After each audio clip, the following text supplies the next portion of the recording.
National Herald ಪತ್ರಿಕೆಗೆ ಸಂಬಂಧಿಸಿದಂತೆ ಕಾಂಗ್ರೆಸ್ ಅಧಿನಾಯಕಿ ಸೋನಿಯಾ ಗಾಂಧಿ ಮತ್ತು ರಾಹುಲ್ ಗಾಂಧಿ ವಿರುದ್ಧ ಇಡಿ ದಾಖಲಿಸಿದ ಪ್ರಕರಣವನ್ನು ಕೇಂದ್ರ ಸರ್ಕಾರ ಹಿಂಪಡೆಯಬೇಕು ಎಂದು ಎಂಎಲ್ಸಿ ಶ್ರೀಮತಿ ಬಲ್ಮಿಶ್ ಬಾನು ಹಾಗೂ ಜಿಲ್ಲಾ ಕಾಂಗ್ರೆಸ್ ಅಧ್ಯಕ್ಷ ಆರ್ ಪ್ರಸನ್ನಕುಮಾರ್ ಆಗ್ರಹಿಸಿದರು. ಇಂದು ನಗರದ ಶೀನಪ್ಪ ಶೆಟ್ಟಿ ವೃತ್ತದಲ್ಲಿ ಕೇಂದ್ರ ಸರ್ಕಾರ ಇತ್ತೀಚೆಗೆ ಡೀಸೆಲ್ ಮತ್ತು ಅಡುಗೆ ಸಿಲಿಂಡರ್ ದರ ಹೆಚ್ಚಳ ಮಾಡಿದವರ ವಿರುದ್ಧ ಜಿಲ್ಲಾ ಕಾಂಗ್ರೆಸ್ ಹಮ್ಮಿಕೊಂಡಿದ್ದ ಪ್ರತಿಭಟನಾ ಸಭೆಯಲ್ಲಿ ಮಾತನಾಡಿದರು. ತಮ್ಮ ವಿರುದ್ಧ ಕೇಂದ್ರ 25 ಕೇಸ್ ಹಾಕಲಿ ಹೆದರುವುದಿಲ್ಲ ಎಂದು ಈಗಾಗಲೇ ರಾಹುಲ್ ಗಾಂಧಿ ಉತ್ತರ ಕೊಟ್ಟಿದ್ದಾರೆ. ಅವರಿಗೆ ಅಧಿಕಾರ ಬೇಕಿಲ್ಲ, ಪ್ರಧಾನಿ ಆಗುವುದಿದ್ದರೆ ಯಾವಾಗಲೂ ಆಗಬಹುದಿತ್ತು. ಅವರಿಗೆ ಕೇವಲ ಕಾಂಗ್ರೆಸ್ ಕಟ್ಟುವ ಕೆಲಸ ಬೇಕು. ದೇಶದಲ್ಲಿ ಶಾಂತಿ ಸೌಲಭ್ಯ ಸಿಗಬೇಕಾದರೆ ಕಾಂಗ್ರೆಸ್ ಬೇಕು ಎಂದರು. ಬಿಜೆಪಿಯ ಜನಾಕ್ರೋಶದ ಯಾತ್ರೆಯ ದಿನದಂದೇ ಕೇಂದ್ರ ಸರ್ಕಾರ ಅಡುಗೆ ಸಿಲಿಂಡರ್ ಬೆಲೆ ಏರಿಸಿ ಬಡವರ ಹೊಟ್ಟೆ ಮೇಲೆ ಬರೆ ಎಳೆದಿದೆ. ಮೋದಿ ಜನರಿಗೆ ಮಂಕುಬೂದಿ ಎರಚುತ್ತಿದ್ದಾರೆ.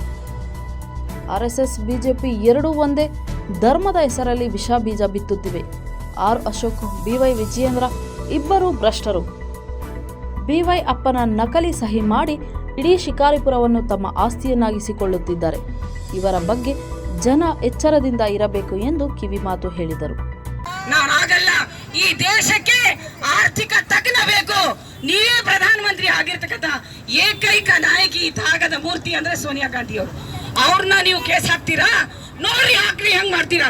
ಅದನ್ನ ನಮ್ಗೆ ಏನಾದ್ರು ನೈತಿಕ ಒಂದೇನಾದ್ರೂ ಮೌಲ್ಯ ಇದೆ ಅಂತಂದ್ರೆ ಅವ್ರ ಮೇಲೆ ಹಾಕಿರ್ತಕ್ಕಂಥ ಕೇಸನ್ನು ವಾಪಸ್ ತಗೋಬೇಕು. ತಾವು ಯಾವ ತರ ಇಡಿಯನ್ನ ಇಟ್ಕೊಂಡು ಯಾರಾದ್ರೂ ಸ್ವಲ್ಪ ಜನರ ಪರವಾಗಿ ಕಾರ್ಯಕ್ರಮ ಮಾಡ್ತಾ ಇದ್ದಾರೆ, ಯಾವ್ದೋ ಒಂದು ಪಕ್ಷ ಕೆಲಸ ಮಾಡ್ತಾ ಇದ್ದೇನೆ ಅಂದ್ರೆ ಅದಕ್ಕೆ ಕೇಸ್ ಹಾಕೋದು. ವಾಷಿಂಗ್ ಮಿಷನ್ ಅಲ್ಲಿ ಊರಲ್ಲಿ ಇರ್ತಕ್ಕಂಥ ಜನರು ಏನಾದ್ರು ತಪ್ಪು ಮಾಡಿದ ತಕ್ಷಣ ಅವ್ರಿಗೆ ಹೆದರ್ಸಿ ಅವ್ರು ಏನೋ ಮುಂಚೆ ಕೆಳಗೆ ಹೇಳ್ತಾರ, ಟೇಬಲ್ ಕೆಳಗೆ ಏನಾದ್ರು ಕೊಟ್ಟ ತಕ್ಷಣ ವಾಷಿಂಗ್ ಮಿಷನ್ ಹಾಕಿ ಅವ್ರಿಗೆ ಕ್ಲೀನ್ ಮಾಡಿ ಮತ್ತೆ ನೀನು ಒಳ್ಳೆಯವನು, ನೀನು ಬಹಳ ಸಾಚ ಅಂತ ಹೇಳೋರು. ನಾಚಿಕೆ ಆಗಲ್ವೇನ್ರಿ ನಿಮಗೆ? ನೀವು ಸಮಾಜಕ್ಕೆ ಒಂದು ಕಳಿತ ಹಾಕಲ್ರಿ. ಈ ರಾಷ್ಟ್ರ ಏನ್ ಸರ್ಕಾರ ಇದೆ, ಸಮಾಜಕ್ಕೆ ಕಳಂಕ ಒಂದು ನಮ್ಮ ದುರ್ದೈವ. ಇವತ್ತು ರಾಷ್ಟ್ರದಲ್ಲಿ ಇರ್ತಕ್ಕಂತಹ ಸರ್ಕಾರ ವರದಿ ಚಿರಂಜೀವಿ ಸುಪ್ರೀತ್.